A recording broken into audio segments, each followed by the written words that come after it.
A lot of this isn't going to make sense to you, and I'm sorry about that.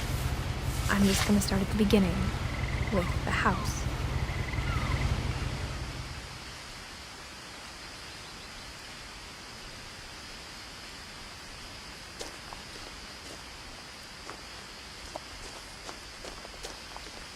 My brother Milton disappeared when I was 4. It was like the house just swallowed him up. Someone had put up a chain link fence, but it looked like I wasn't the first person to hop it.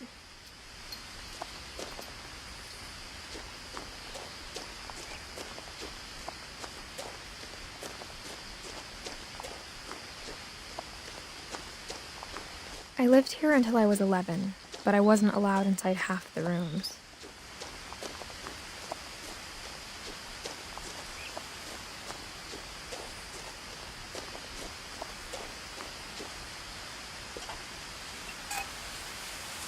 Inside the mailbox were bills from 7 years ago, marked urgent, open immediately.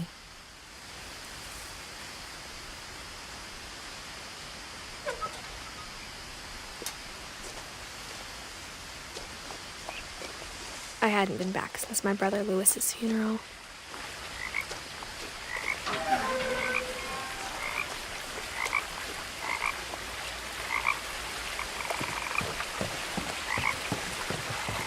In her will, my mother left me a key, but didn't tell me what it unlocked.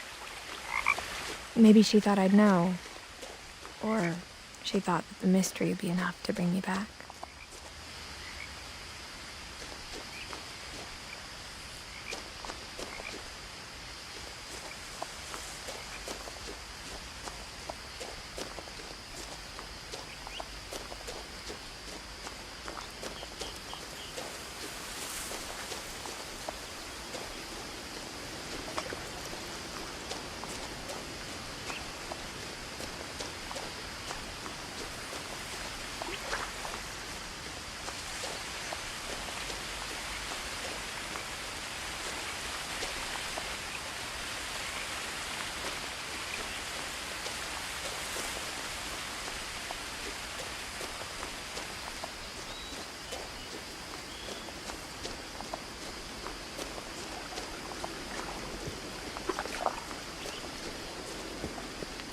The truth is, even after I inherited the house, I never thought I'd come back to it.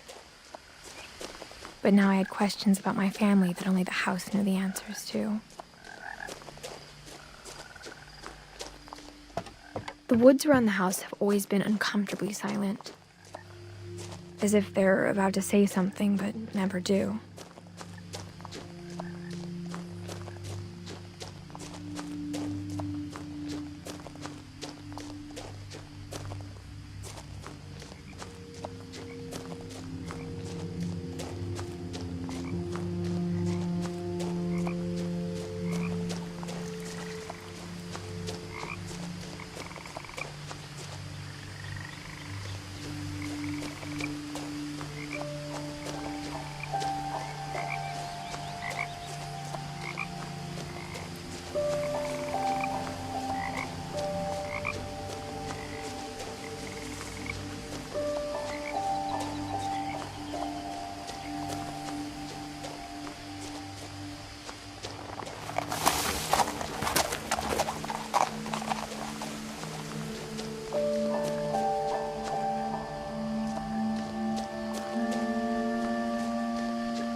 No one had driven this way in a long time, but I saw a few hoof prints.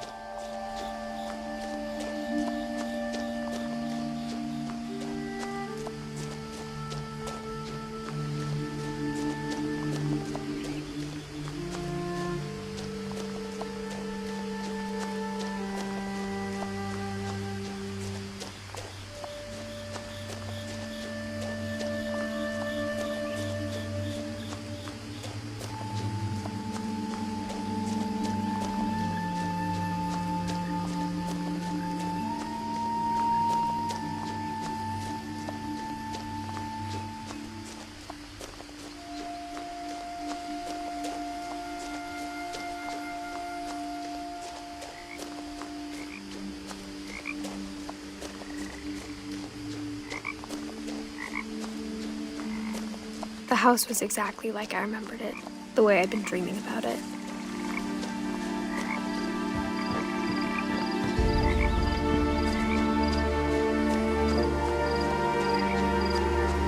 As a child, the house made me uncomfortable in a way I couldn't put into words. Now, as a 17-year-old, I knew exactly what those words were. I was afraid of the house.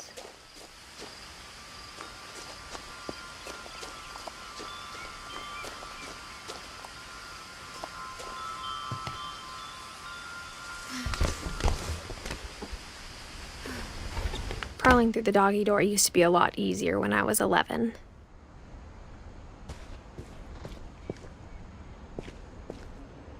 The power had been turned off the night we left.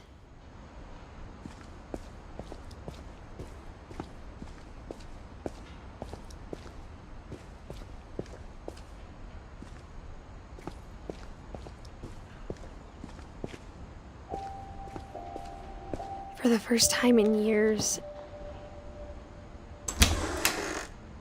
I felt like I was home.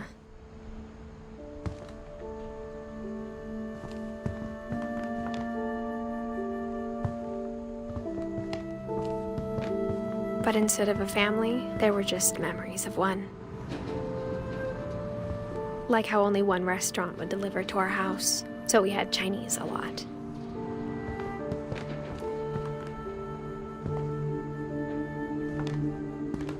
Or how after Louis started working at the cannery, we all got sick of eating salmon. Except our cat, Molly.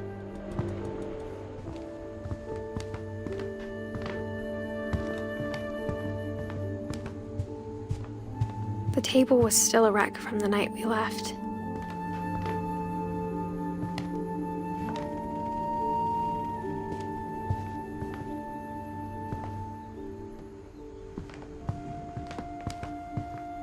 My mom was the only one of us who could imagine Great-Grandma Edie living in a nursing home. It was like a bomb had gone off, killing everyone but sparing the furniture.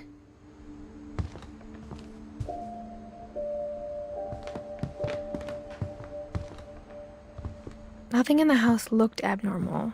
There was just too much of it, like a smile with too many teeth. Even the fireplace had a story. Edie told me the bricks came from the original house, after it sank.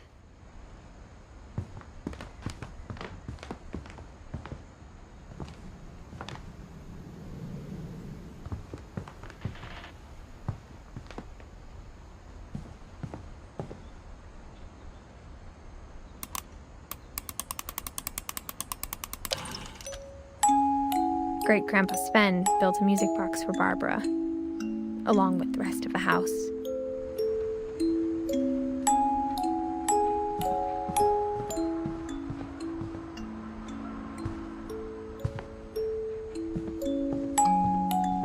Mom always told me to stay out of the basement, so I wasn't too surprised when the key didn't fit.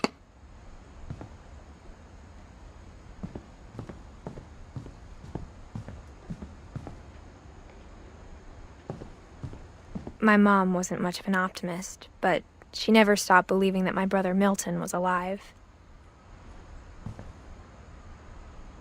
A lot of things got left behind in the whirlwind of that last night.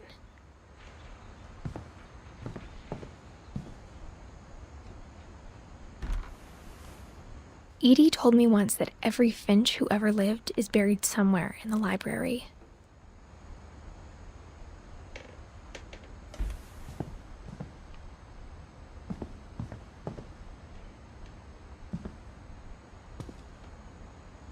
After Milton disappeared, Mom sealed up all the bedrooms. Then Edie retaliated and drilled peepholes.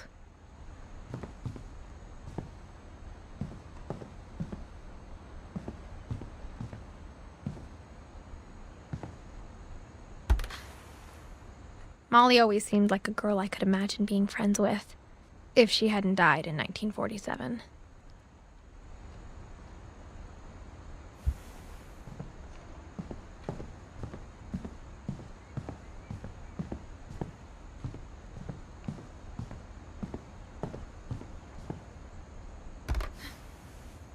The last time I was in Edith Sr.'s room, I was 10 and she was painting my portrait.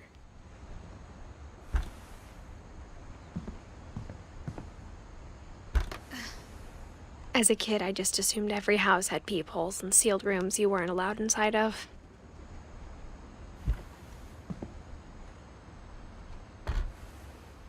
My Grandpa Sam spent 7 years sharing a room with his dead brother, Calvin.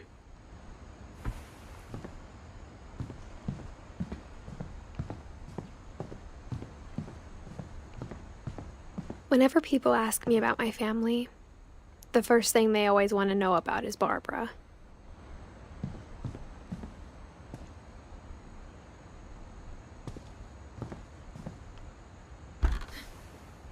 Barbara was a child star for 2 years, until America grew out of it.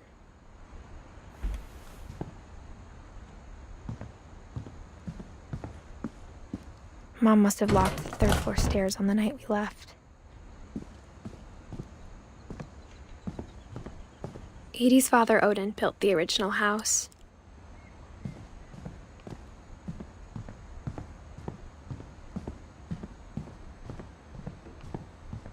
I spent a lot of time playing in Great Uncle Walter's room. I think my mom sometimes regretted not sealing it up.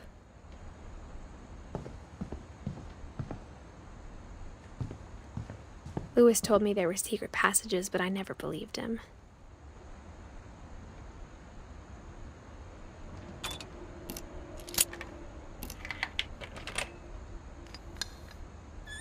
Turns out, my mom was really good at keeping secrets. Now it was time to find out what my mom had been afraid of.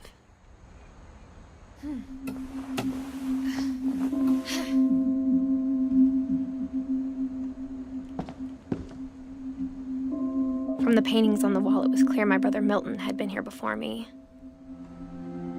Reading this, maybe it sounds like I had a plan. But I had no idea what was behind that door.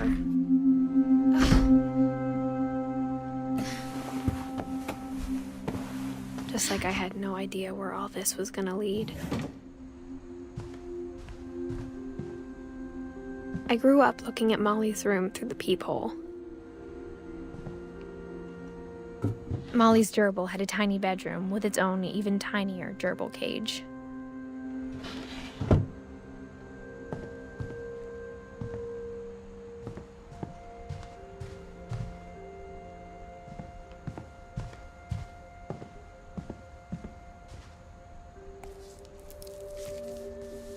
December 13th, 1947. Dear Diary, I'll be gone soon, but I wanted to tell somebody about what's gonna happen. It started when Mom sent me to bed without dinner. I woke up and I was starving, so I looked around for something to eat. The gerbil food was dry, but I didn't mind it.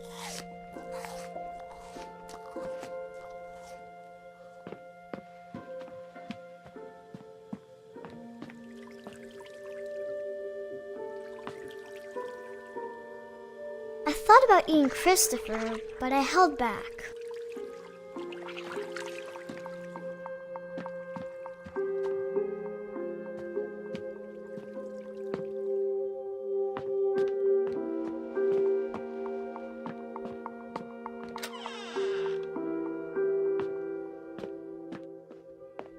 I kept eating and eating.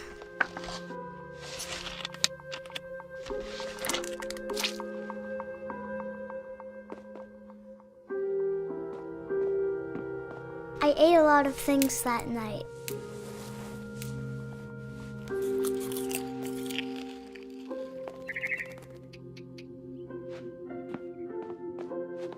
Then I heard chirping outside my window. It was a barn swallow going back to her nest. I reached out for her.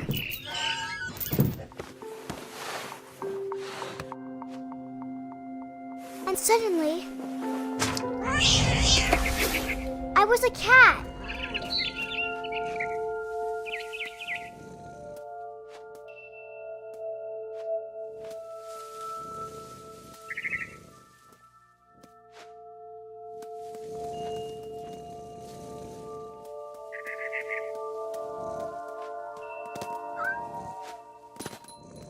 I tried to be quiet, but the bird was really scared.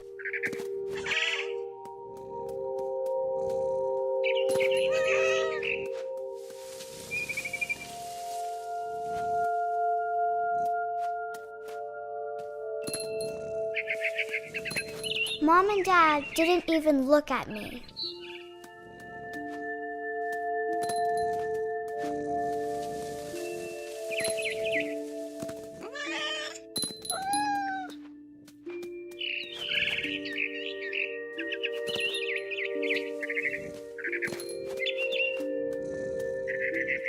I jumped and I almost got her.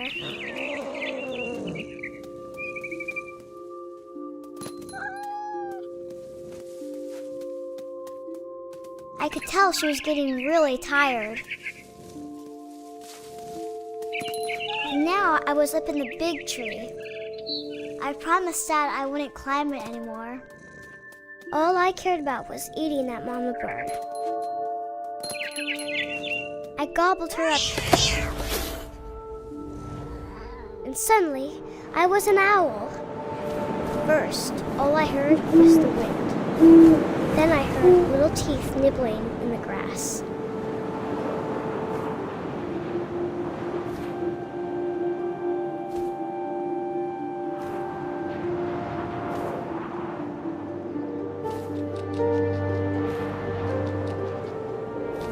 Rabbits.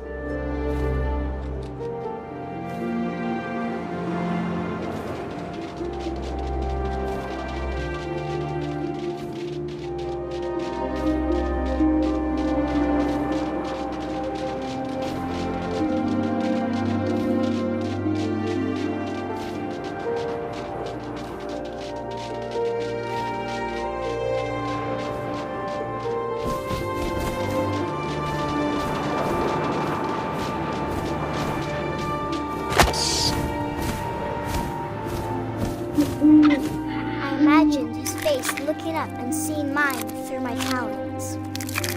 I swallowed him up, and I didn't chew one bit. Then I flew off to find something bigger.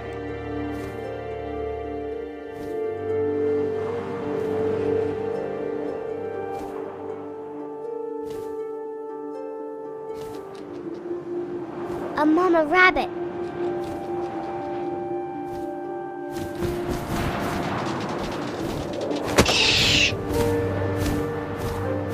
She was almost too big to carry.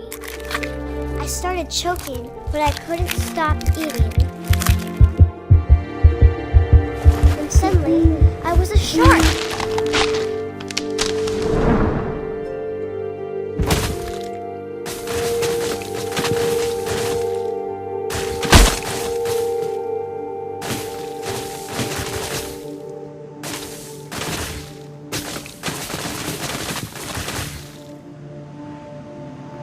I rolled off a cliff and into the ocean. Now, I was hungrier than ever.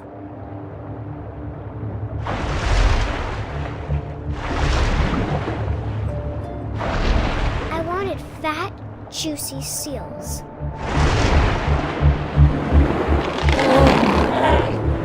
I tore off her flipper, and it tasted really good.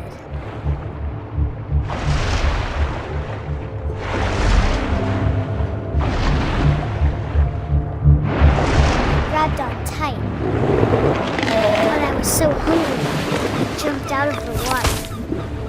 When I opened my eyes, everything had changed.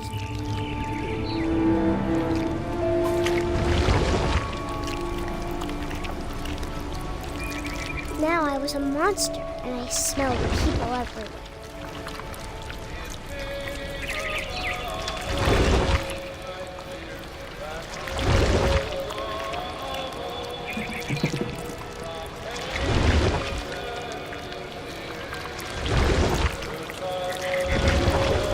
I was big, but I moved real quiet.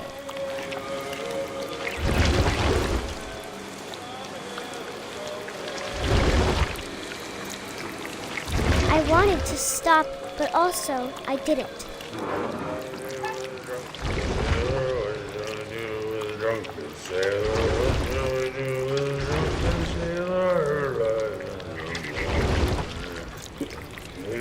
belly with a rusty razor, shave his belly with a rusty razor, shave his belly with a rusty razor.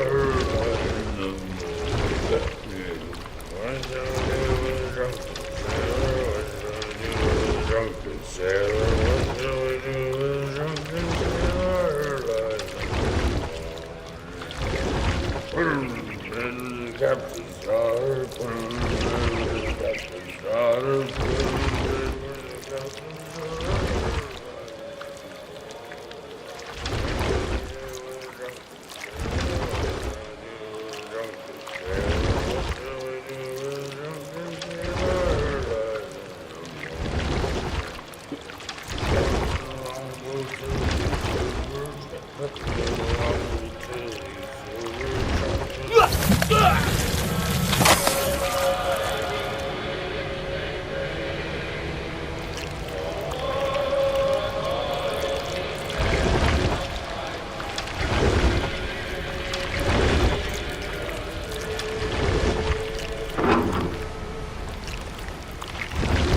After the last passenger, I was still hungry. And across the water, I smelled something new. Something I had to have, so I swam towards it.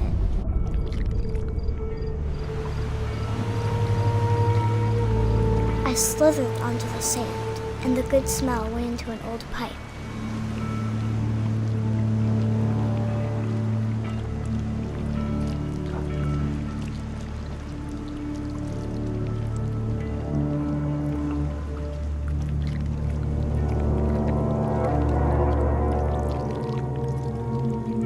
I got closer and closer.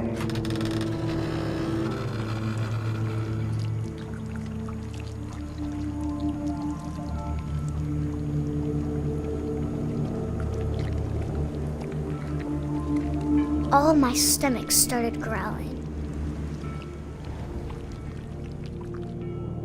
And suddenly, I was me again. I held my breath for a long time, but I couldn't hear anything. I think it's waiting for me to fall asleep. But it's not going to wait much longer. It needs to feed, and we both know I will be delicious.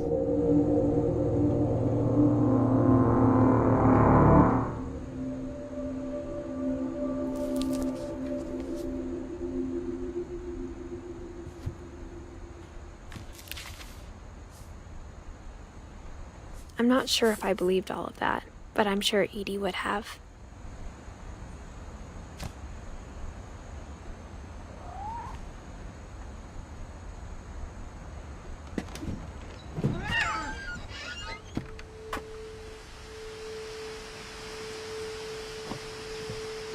This will be obvious later, but my mom never told me any of these stories. Edie would have, but Mom didn't like bringing up the past. Though, when we adopted a stray kitten, she was the one who named it Molly.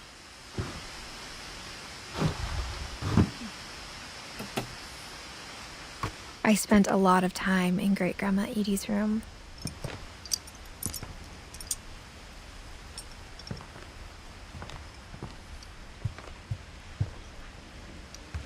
Edie gave a big interview about a mole man living under the Finch house. My mom was furious. I hadn't thought of myself as Edith Jr. for a long, long time. One summer, they evacuated the island, but Edie refused to go. For a few weeks, she was a celebrity. When Edie told people Sven was killed by a dragon, she could also have said he was building a dragon-shaped slide that collapsed. She could have, but she didn't. Even in her 90s, sometimes Edie seemed a lot younger than my mother.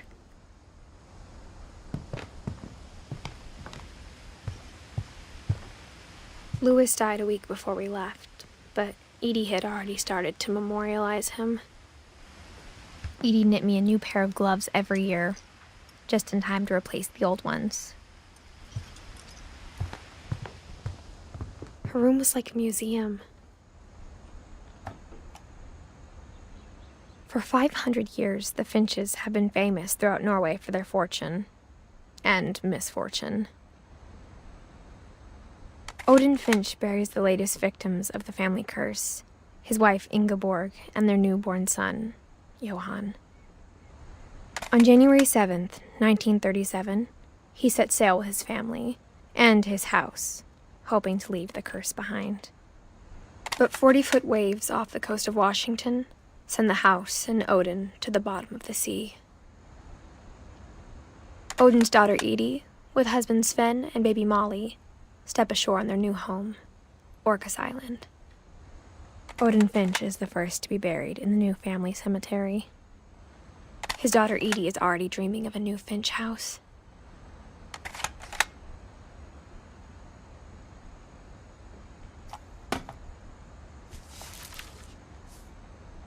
Whatever's wrong with this family, it goes back a long ways.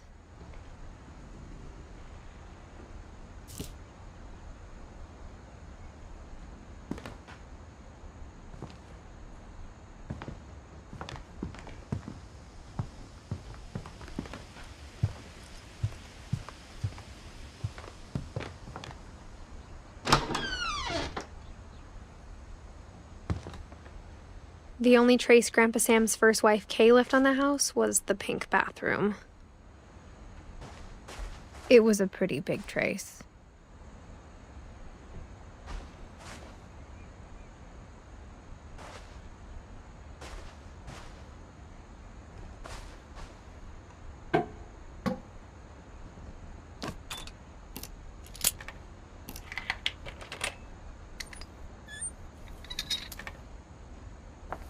There's a secret in this bathroom. It's in the last place you would look. It isn't in the cupboard. It's hidden in this book.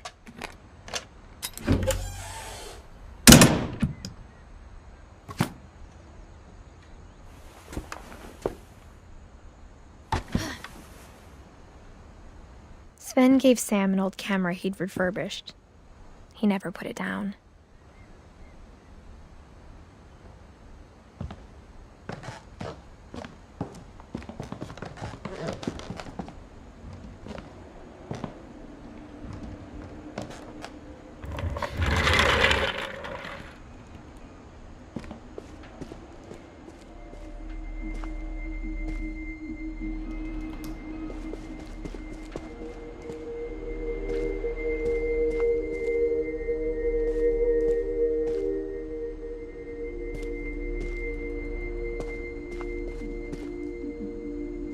I knew Grandpa Sam had a twin,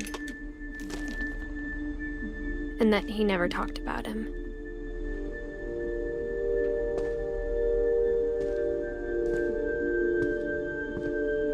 I guess my grandpa didn't like history any more than my mom did.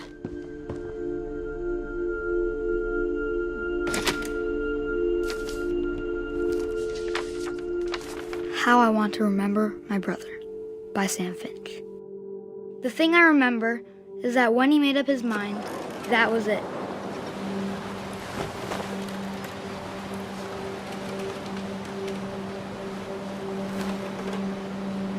My brother said he'd die before he ate another mushroom, and he did.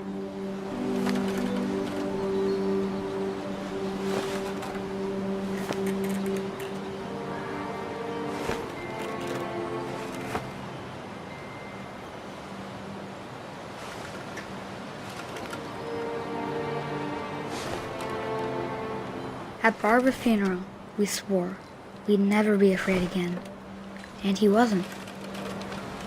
I think Calvin always wanted to fly.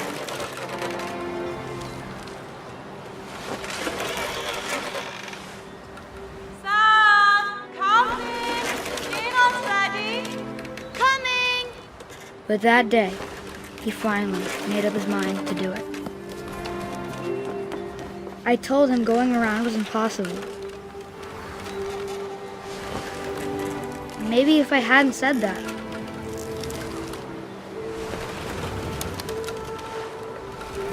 Calvin! I'm not gonna tell you again! maybe if the wind hadn't picked up, then maybe he'd still be here. But I doubt it. I think he'd already made up his mind. That's what I want to remember about my brother.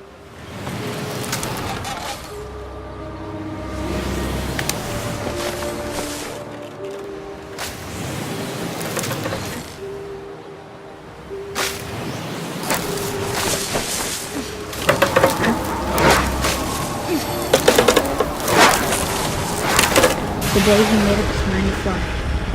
And he did.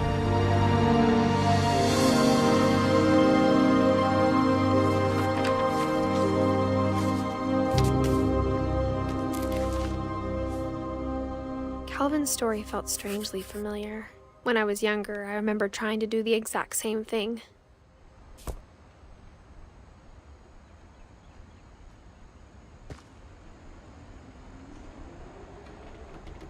After the funeral, Edie roped off Calvin's half of the room.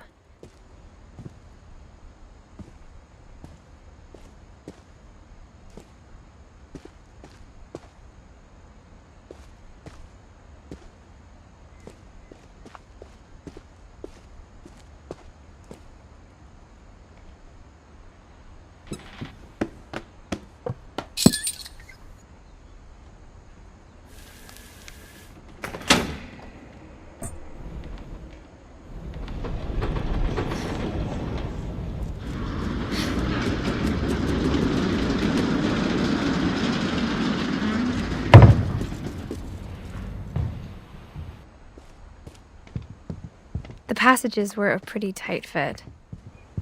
They'd obviously been built for smaller hands and bellies.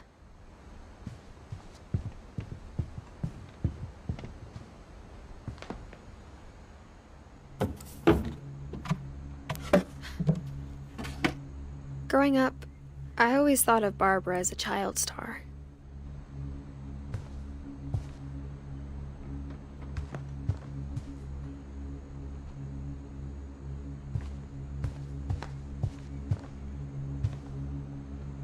I never thought about how hard it must have been for her afterwards.